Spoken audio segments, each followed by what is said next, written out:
100-200 টাকা পাই। মনে হয় 6 মাসের মধ্যে একবার হয়তো বা 500 টাকা পেয়েছিলাম, সেটা মোবাইলে ছবি তুলে রেখে দিয়েছি।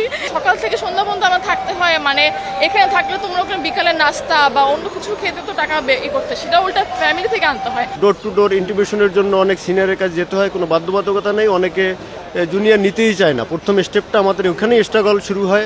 অনেকে আবার এমন বিহেভিয়ার তাদের এমনভাবে থাকে যে তারা টিবা হিসেবেও ব্যবহার করে একজন অনার্স বা মাস্টার্স কমপ্লিট করে একজন আইনের ছাত্রকে। এখনকার মানে যে লিভিং কস্ট হাই, তারপর হচ্ছে সব কিছু মিলিয়ে খুবই কষ্টে শিক্ষানবিশদের আসলে কেউই অনার করতে চায় না, না সিনিয়র না ক্লায়েন্ট। আমি যে বাসায় যাব মানে সেই খরচটা পর্যন্ত নাই, আমি যে আসব সেই খরচটা পর্যন্ত নাই। শ্রম অনুযায়ী সেরকম পাচ্ছি না, প্রপারলি একটা জায়গায় মানে ফোকাস করতে পারছি না।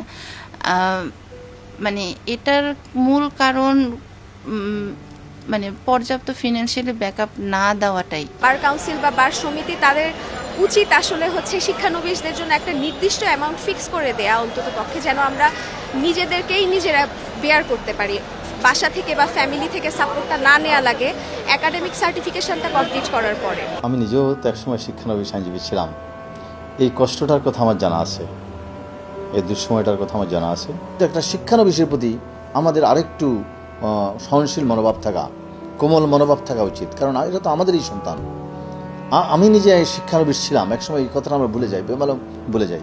এই কথাটা যেন আমরা মনে রাখি, আমি একদিন শিক্ষানবিশ ছিলাম, এই স্টেজ আমিও পার করে এসেছি।